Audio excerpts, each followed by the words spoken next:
Hi, everyone, and welcome to Nick's Active Adult podcast series. Thank you to Trepless Property Management for sponsoring our Nick Chats podcast series on Active Adult. So, from pre lease to operations to lifestyle engagement, TPM's full service management solutions are purpose built for active adult communities, designed to maximize NOI for owners and investors. I'm Caroline Clapp, Senior Principal on the research team at NIC, which is the National Investment Center for Seniors Housing and Care. We are a nonprofit real estate research organization, and we're focused on senior housing.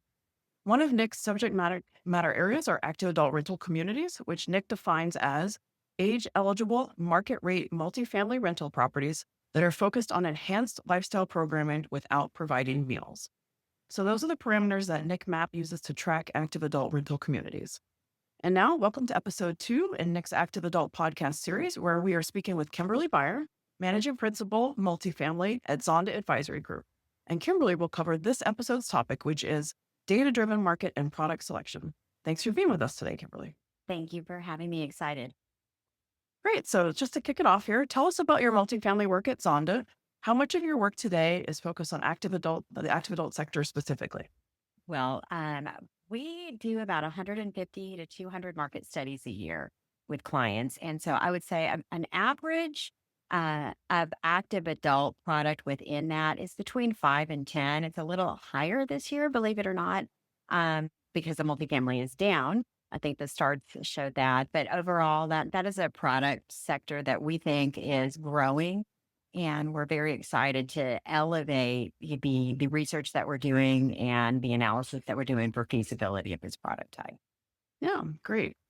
So I'll put a slide up, and for those who are listening, we're showing that active adult occupancy rates are above 90% on average today. So Kimberly, with Zonda's work, how would you characterize the current state of active adult rental market fundamentals?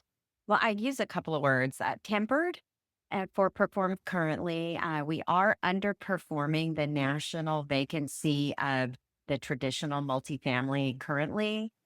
So I'd like to see that move up over the next year. And just, but I would also bring to mind another word or a hyphenated word, which is submarket centric. And while we're looking at these national numbers and we'd like to see those get above 95 again, there are definitely submarkets that are performing very well. That makes sense. So let's get into demand then. What are the core metrics that Zonda uses to size active adult rental demand in a given market? And how is that methodology different from how you look at conventional apartment demand? Yeah. Well, as you know, Caroline, the multifamily data is very rich in history, and Nick is doing a great job building that history on the active adult side. And so when we look at multifamily markets, we construct very jobs-driven predictive models. And we are able to do more of a regression-based models. Of course, the fallacies of those are that they are looking at history and don't always project forward, some of the opportunities that we see in new submarkets. But certainly that it's a pretty high level of demand forecasting. And you see that across the industry. There are many great housing economists who are, constructing these types of models. On the active adult side, it is more demographic driven. And of course, there are several different groups out there that forecast out on demographics. So there's, it's a little bit more on the static analysis. In our models, and of course, these are all much more what I would call waterfall demand sizing rather than econometric modeling. So within that, you've got to understand each of the data points and what the limitations of those are. What we're really focused on, and we've changed our models over time, are really 4 factors. Of course, income or, net worth, more importantly, with that age group. The preference to rent, and that's something that you'll hear me say several times as we continue this discussion is, are there 55 plus renters in a market? Are they already accepting that renter lifestyle? Because that's a much better pool that we're not having to convince people to move out of their home. They're already in the market and they're willing to rent. The great research that you guys have done lately on just the acceptance of that age restricted lifestyle, that's a big cut, that we take off of the demand pools that we're looking at. And then finally, another pot that I'm banging right now is that timeline for moving. And I know you guys did some research on that. We also look at some of the government data on mobility patterns of those. You can look at that by age cuts. So that's something that we definitely are focused in on. Of course, there are the additives, but I don't like to rely on those. Those are those baby chasers or the influence of those active adult children that are out there and want to move their families closer, whether to be closer to the grandkids or because there's some kind of situational health problem. But for me, when I look at the overall waterfall, when I highlight risks, focused a lot on those additives, it can be hard for and can indicate that the lease up may take much longer. Yeah, those are all really great demand metrics for people to know about. And we are hearing more recently, as you mentioned, that a few years ago, most active adult rental residents were coming from a single family home that they were selling, but more and more they've already downsized. And so you're looking at the rental market as well, and not just going for the homeowners. Absolutely. Absolutely. So that was demand. So just sort of pivot into supply. I'm going to put a slide up here for people who are listening. We are showing the active adult rental inventory by the year these properties opened. So it's still a relatively new product type, the type that we're talking about today, and about half of it was developed in the past 10 years. So for new supply, how at Zonda do you track the active adult pipeline, and are there sources or resources that you recommend? Well, it is definitely a lot of rolling your sleeves up in primary research to get a handle on what's going on in these micro market areas. So hats off to y'all for keeping that inventory fresh. We do things like reading the P and Z agendas going back a couple of years just to see what's been discussed or what's in the process of being rezoned. Some of the challenges of that are that it may just say senior housing and it may not say what kind. And so, sometimes you're just not sure. So you may include that. And that's an important point is, when we're looking in these micro markets, we understand how sensitive the competition is. That's one new supply in a market can really impact your absorption and your occupancy. And so many times we will underwrite what we'll call a phantom community. If we don't have a sense that there's anybody in the market, but just assuming that because we're there and we're interested that potentially another product might hit the market. And the reason for that is just to give us a sense of how deep is the market if we had to go head to head with another competitor. So those are things too. The the brokers do an amazing job in a lot of these local markets of keeping lists, but sometimes those can get a little stale. They keep a lot on there from, in this day and age, 2022 and 2023 being more of the heyday of when people were looking at doing deals. And so those may have been dropped and dead and shouldn't be on the list anymore. So there it does require, calling or following up either with city staff or talking to the developer specifically about whether those projects are still a go. So really thorough due diligence and making sure the data is fresh and accurate and conservative as well if you're doing the phantom community. And at Nick, we are trying to do a lot of work on educating the municipalities because calling active adult senior housing is not really an accurate description. Yes, yes. So great. So let's get into market selection. So walk us through Zonda's framework for evaluating and ranking markets for active adult. What are some of the variables that you're looking at? Well, I kind of already hit those points, but very important to me right now is looking for those renter pools. And again, because this last wave of development that has come through the system, of course, is it has leased up or is in the process of leasing up, we learned a lot from that. And, one of those things is how slow that these things can absorb. And so we think that the success really lies within those markets where we can find pockets of renters that are on the older side, that are acceptance of the rental lifestyle. So that's, again, a really big cut for us. And then my second point was that timeline for moving. And there's some great government data out there that you can rely on that will talk about people that are moving within the market and then people that are moving into the market. Ideally, you want to have both. You want to have a lot of mobility around in the market and people also moving into the market. A market that pops up with both of those characteristics would be like Myrtle Beach.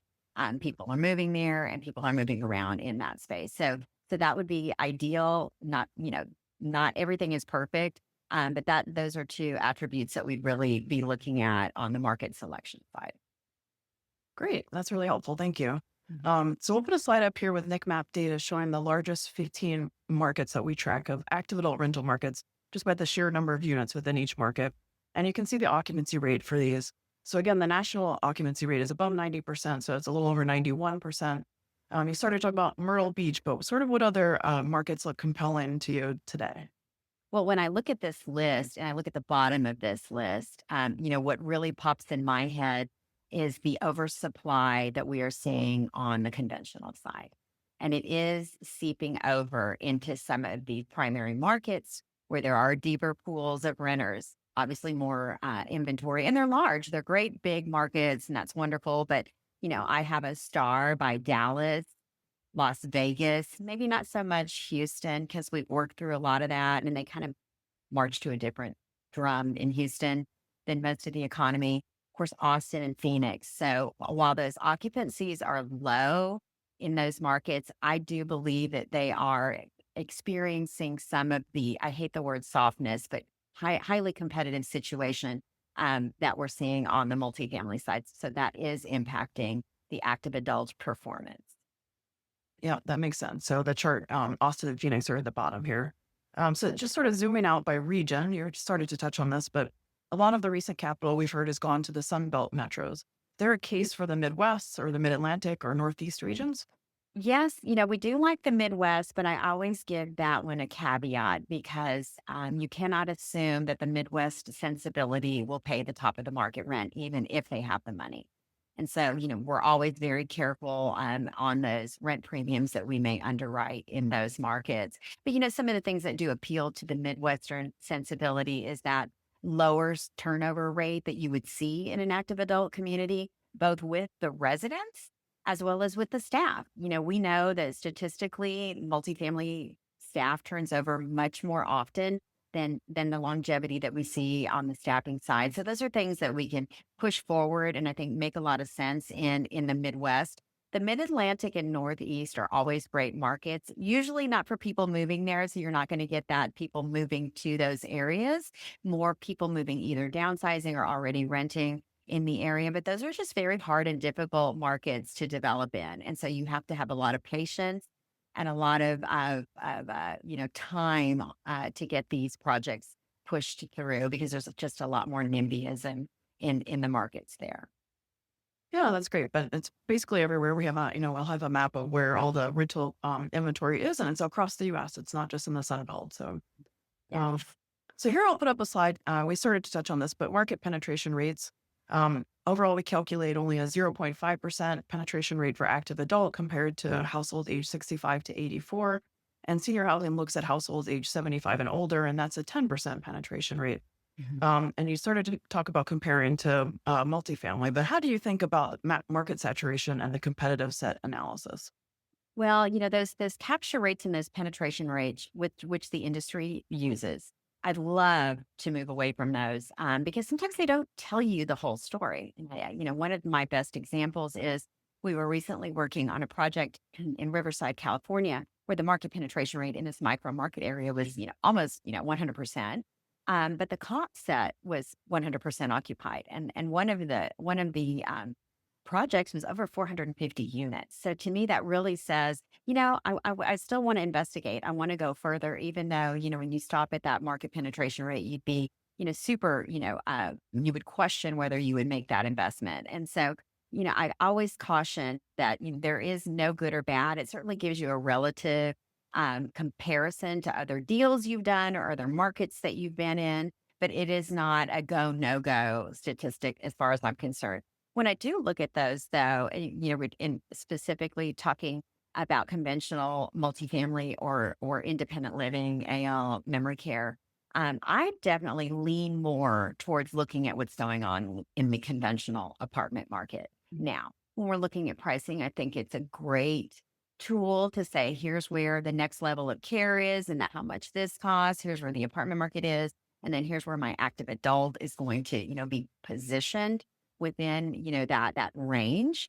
But I don't know that I don't think anyone in the industry would use independent living to help price their active adult. I think they would be looking more towards that multifamily. But, again, those are two different sectors that we may be losing residents to, depending on the age.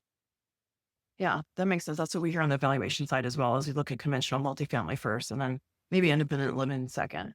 And your point on the market saturation, that's the same in traditional senior housing, that you could be in a market with a high penetration rate, but also high occupancy rate. So it's just a well accepted product type.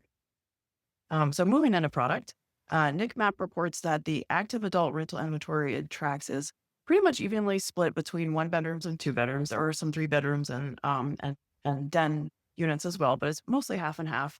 And the median size is 137 units, so a little bit smaller than independent living and a lot smaller than conventional multifamily. So when you survey performance data across active adult, what do you see as the optimal mix? Well, we're definitely seeing the project sizes get bigger, and that is also in the conventional market. I think this next wave of new development that may hit the market in 28, 29, 30 will be somewhat larger. I think there's a lot of things driving that. Of course, construction costs, competing against conventional multifamily and having enough units to support amenities, which I know we're going to talk about. But we're definitely seeing that range move maybe 120 to 180, rather than, closer to that 120 range. So I think that's going to continue to grow again, depending on how deep we think the markets are. As it relates to unit mix, and this is something that goes way back. We when Zonda got in this business, we got in this business because we acquired a business that was already analyzing active adults since the 80s. And, Annie Gerard, I have to give my hats off to her. She is one of the founders of analyzing this product type. And so she bequeathed a lot of her knowledge to us. And she always would start with a 60/40 kind of mindset and then start looking at the market to understand, looking at those waterfalls and saying, are we going to see more single people coming here? Are there already renters here? If so, then they're familiar, they're living in a 600, 700, 1,200 square foot, two bedroom, so where are we going to get our primary target market? And that is going to help drive, that mix change. If we are going after more active adult, dependent, people coming in to be near their children, maybe we would do more two bedrooms. So those are the kind of the aspects that we really drill down and look at. It is very market specific. We also focus a lot on, I always tell people when you go and you walk into a comparable and you say, what's your best leasing unit? That is really, you need to tweak that question. The question should be at what rate? Because I am going to look for, supply and demand is inherent in the price. So we're going to go out and we're going to look at where the price is robust, whether it be on an individual community or within a market. And that's going to tell you where the demand is.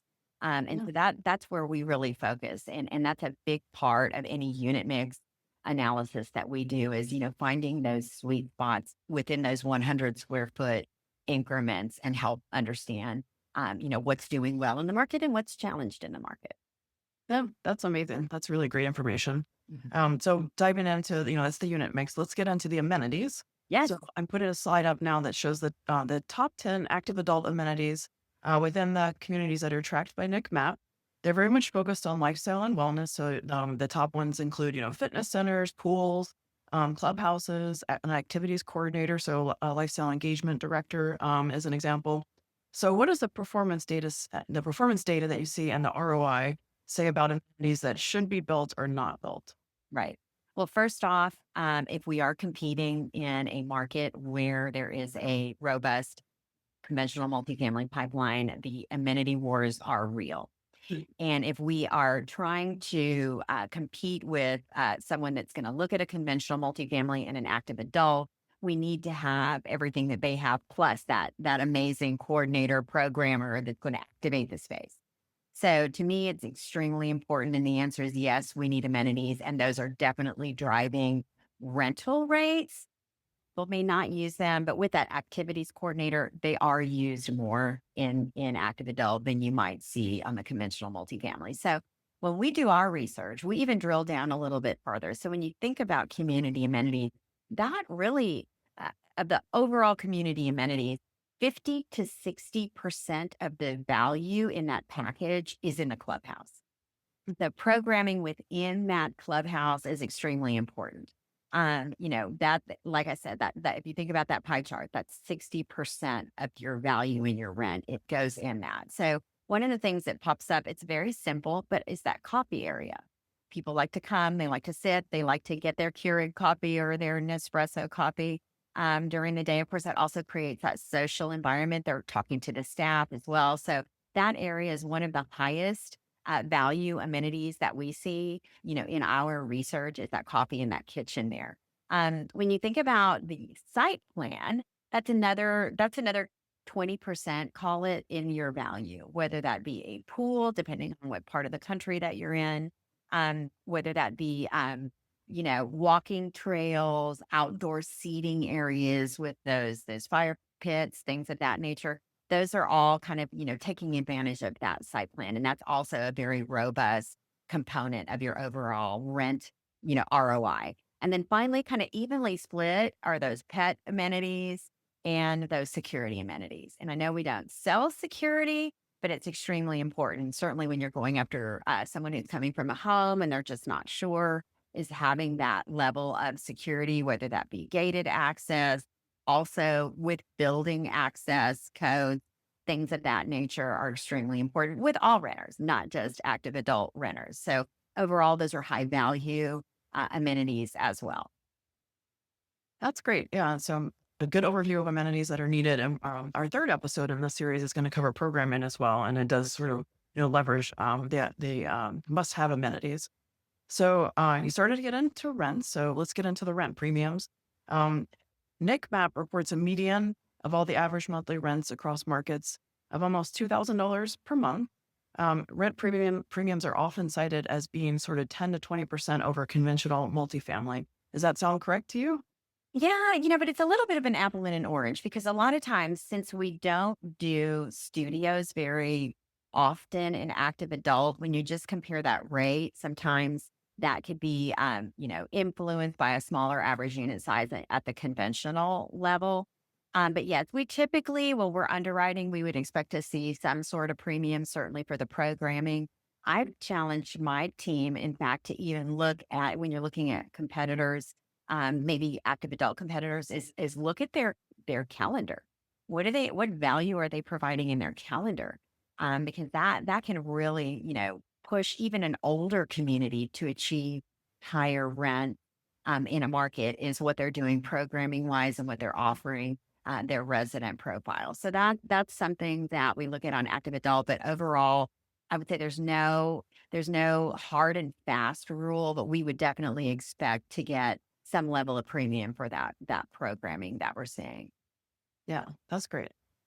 So we're coming near the end of our time here. You gave a lot of great information and data and advice for developers, but maybe sort of one key takeaway, or the most common mistake, sort of lessons learned that a developer should know about market research. Well, I have found that nobody wants to hear that their baby's ugly, and so they're all very proud of their babies. But I have found over the last few years that people are pretty realistic about the pluses and minuses of their site selection, and so that's obviously very important. I do believe, and we've had these discussions at Nick in our committee meeting, that there is a little more geographic bias within that 55 plus renter cohort than you may see in a Gen Zer. There are many times that we've analyzed this over the years, a community that's on train tracks. The Gen Zers don't even really think about it. The millennials don't really think about it. But, something that used to be the dump that's now renovated into something nice, those geographic biases could still be there on that active adult side. So definitely something to think about, as it relates to site selection. So Yeah. that's probably first and foremost. But then two, everybody wants to make everything formulaic. And when we talk about especially active adult, and we think about all of the attributes data wise that make a good active adult community, it's not a checklist. It's not a linear, like I've got this, I've got this, I've got this, I don't have this, throw it out the window. It's all those things working together that make it successful. So it may not be a perfect site, but it may have many of those attributes that push it up. So I would caution to, not get too linear. Don't think your baby's the prettiest baby in the room, and kind of, be as analytical as you can, but also with reason. Yeah, that's great. That makes a lot of sense. So, sort of looking ahead as the sector matures and we get more performance data, how do you see the research and the underwriting standards evolving? Oh, I think it's just going to get better and better. We're going to understand a lot more of what motivates this age of renter and all of the things that Nick is doing. It's amazing and really adds value to the underwriting process. Ideally, I would love for the industry to embrace more of a, sharing with that third party research team so that we can build robust history. I would hate for us to get fragmented the way the senior housing market can be. It's very hard and very difficult to get rental rates and transparent pricing without a site visit and wasting people's time and making up a big story. So I would love to see our sector be a lot more like the multifamily sector as it relates to data availability. Um, so that's probably my prayer is just that we stay transparent, we stay open, and that we're more like a conventional apartment with those, add-on benefits for the age needs. Yeah, I've heard you talk a lot about that as well as also having very fresh data. It Yeah. can't get stale. That's right. Yes. And multifamily is very fast. Yes. They don't So change rents very often in seniors housing, but on multifamily, that's a daily change. So, we're probably somewhere in between because that sales process is too long. And if your rents change too much, you're going to upset people. But there's somewhere in between that we want to be in this sector. yeah, yeah. So the last slide I'll put up here, we're showing all the active adult resources that Nick and Nick Map have put together with our data, with people like you who are on our committees. Anything at Zonda that you think a developer how they should use your research? We have a couple of amazing experts that focus on the for sale side of active adult, which is something that I look at. And that is a sector that is growing like hotcakes and sells 2x whatever the new home master plan communities are selling at. So there's a lot to be learned from that for sale side and what they're doing. I know they're very focused on those wellness amenities and spaces and book connections and all of those things. So that is an area that you could probably, get a PhD in, just in looking at, what they're doing on that for sale side, which is a natural progression from moving out of a house and buying another house. And then hopefully someday we can get them in that rental market when they're tired of all of the new home or the home problems that you can have. Yeah, that maintenance-free lifestyle. That's right.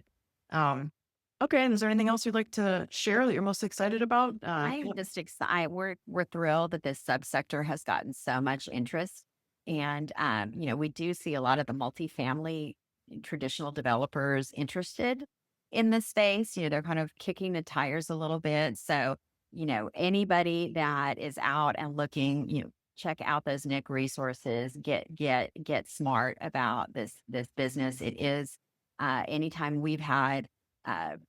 Any type of panel discussions, things like that. We hear, across the board, this is operating a lot more like a multifamily deal for a targeted group. So it is a nice crossover, and I think we've seen many of the multifamily groups cross over into the space. Yeah, that's a great point. We're trying to educate the developers, the new entrants, also the cities and towns where we're trying to build these. So yeah, just lots of great resources and to understand the nuances between active adult and conventional multifamily. Great. Thanks so much, Kimberly. Lots of great data. Thank you to our listeners of this episode on Nick's Active Adult podcast series. You can find additional podcasts on our website, which is nick.org, or wherever you listen to your podcasts.